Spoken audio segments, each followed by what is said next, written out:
सत्संगत जी, प्यार से कहना ध्यान निरंकार जी। उदयपुर में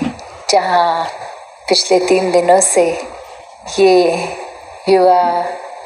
महात्मा, चाहे वो स्पोर्ट्स का आनंद और 2 दिन सिंपोजियम का आनंद और एक एक शिक्षा वो गहराई रूप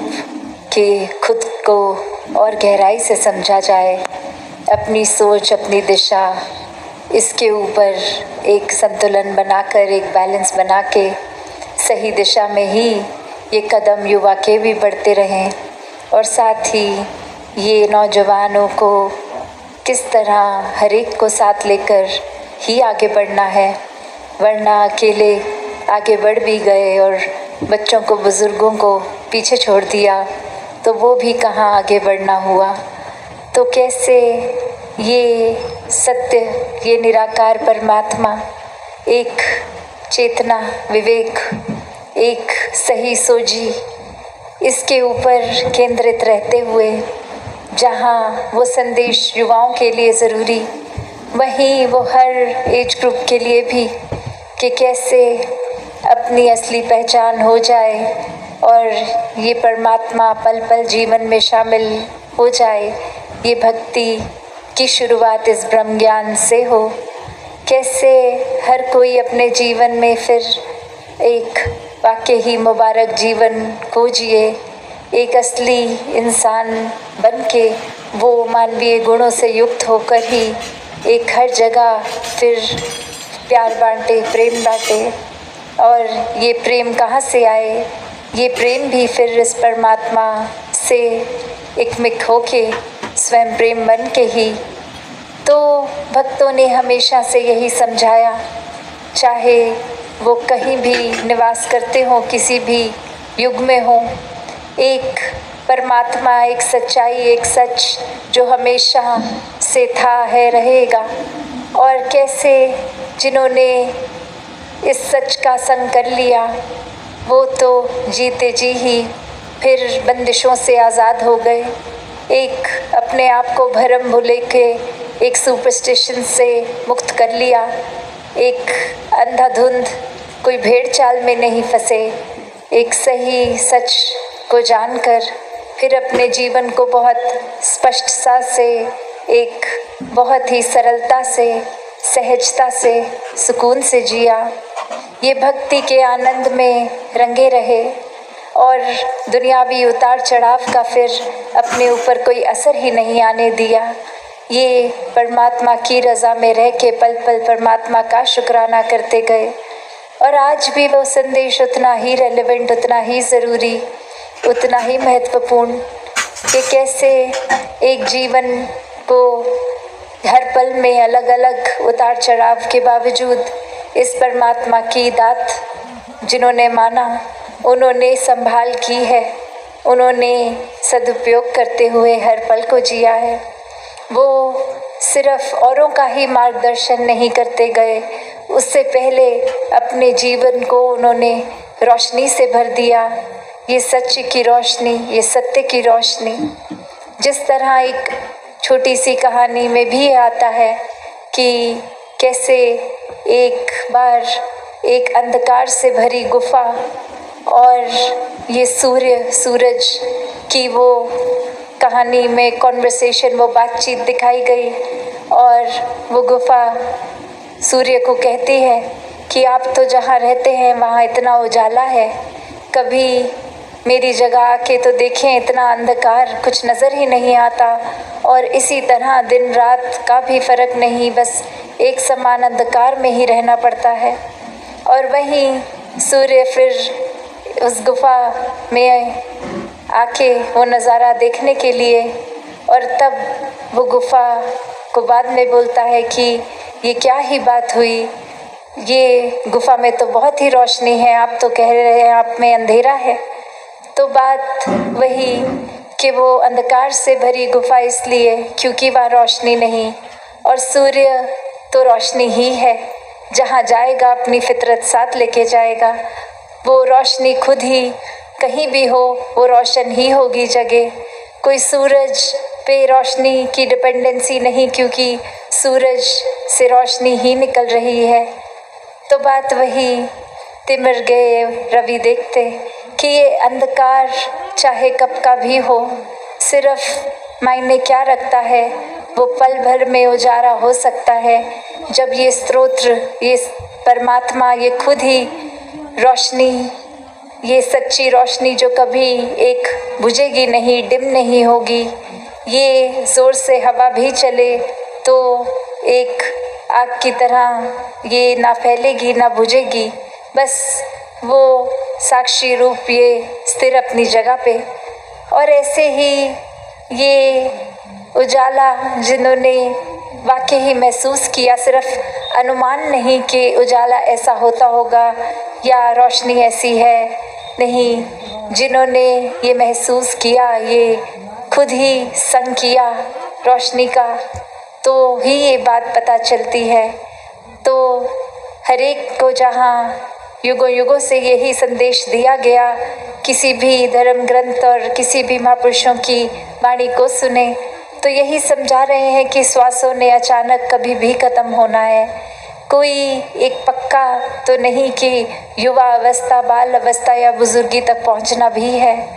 तो जो समय भी है उसको व्यर्थ ना गवाया जाए, इस परमात्मा के साथ अपना नाता जोड़ लिया जाए।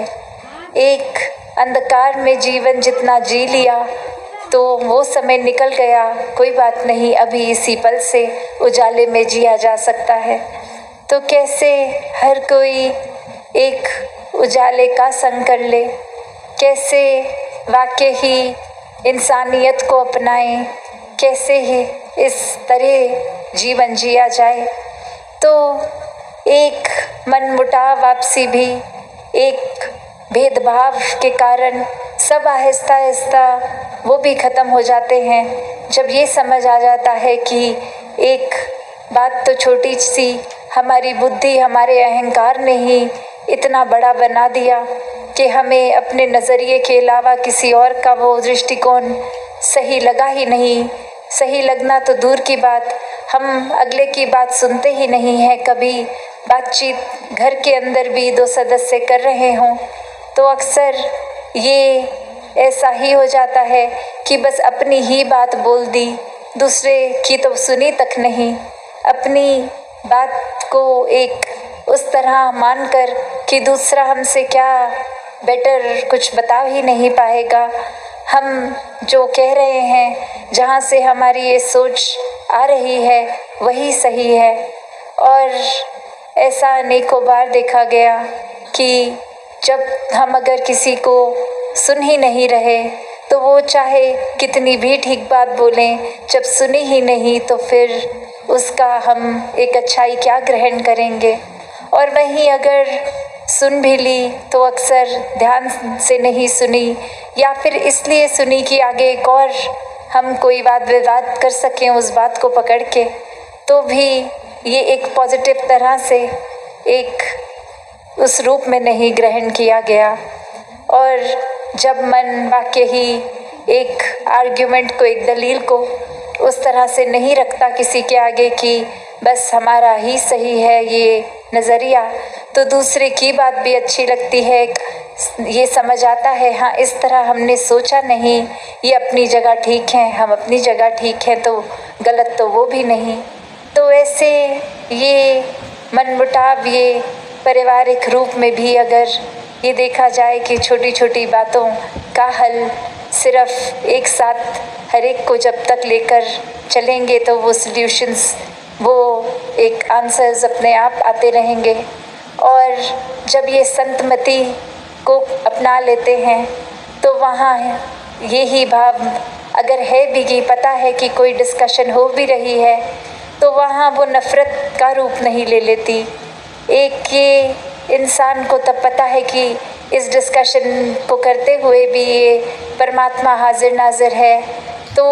वो एक दूसरे की फीलिंग्स का ख्याल रख के वो बात की जाती है। फिर दूसरे के ऊपर कीचड़ नहीं उछाला जाता, एक अपनी बात स्पष्टता से तो रखी जाती है, पर साथ ही कुछ ऐसा भी कटाक्ष दूसरे पे नहीं कि जिससे वो शब्द ही इतनी चोट अगले को पहुंचा दें कि वो बात तो डाइल्यूट हो गई, वो बात तो फिर जो इतनी ज़रूरी भी नहीं रह गई, उससे ज़्यादा ज़रूरी तो उस इंसान के लिए फिर ये दर्द रह जाएगा जो हमारे द्वारा दिया गया। तो हर एक को जहाँ ये बहुत ही एक विवेकतापूर्ण, एक अपने चेतनता को ऐसा इस्तेमाल करते हुए हर समय रहना है, वहीं ये अलर्ट होके एक रहना जहाँ पे किस तरह से एक आचरण भी हो, शब्द भी हो, भाव भी हो, और ये सुगंधित भाव, ये खुशबू से भरे तभी होंगे जब वाकई ही ये खुशबू परमानेंट जो है, ये परमात्मा ये जब निवास करे अंदर बाहर, तो पता है फिर कोई जानबूझकर तो एक किसी को चोट नहीं कोई पहुंचाएगा। और अगर किसी समय कुछ ऐसी बात हो भी गई तो कैसे फिर मन स्वयं ही क्षमा याचक हो जाता है। वो किसी को कहना नहीं पड़ता कि जाके क्षमा मांगिए, खुद को ही ये एहसास हो जाता है। तो कैसे हर कोई अपने जीवन को, जहाँ जो भी पड़ाव जीवन का चल रहा है, उसको ही सुनहरा किया जा सकता है। कोई खास समय विशेष की एक वेट करना ज़रूरी नहीं है कि जब ऐसा होगा तो ही ऐसा किया जा सकता है। फिर भक्त तो अपॉर्चुनिटीज़ बना ही लेता है कि अगर ऐसी बात नहीं तो मैं खुद ही एक कोई इनिशिएटिव लूँ कि ये अपने भावों को दूसरों के चरणों में रख दिए जाएं। फिर कोई ये नहीं कि टाइम वेस्ट और करते हुए कि जब मौका बनेगा तब ही बात बोलेंगे, उससे पहले नहीं। तो ये क्षमा मांगना भी कोई ये एक इंसान को छोटा नहीं दर्शाता, ये तो वाकई ही करुणा के भाव से, एक विनम्रता के भाव से, एक ह्यूमिलिटी के भाव से ये भाव का भी जन्म हुआ। और वहीं हर किसी के लिए भी कि अगर किसी और ने हमें चोट पहुंचाई तो उसकी क्षमा मांगने से पहले उसको माफ़ किया जाए, और जहां हमसे गलती हुई तो किसी की इंतज़ार नहीं हो कि वो आके बोलें क्षमा मांगें। ये खुद ही एक मन चेतना से भरा, एक इंटेलिजेंस, उस तरह से इमोशनल एक आईक्यू की बात कि कैसे वो सेंसिटिविटी से हैंडल करके एक अपनी बात को रखा जाए। तो कैसे संसार में आज भी जहाँ एक इतनी विस्तार की बात हो रही है, हर फील्ड में हो, चाहे वो आध्यात्मिक रूप भी,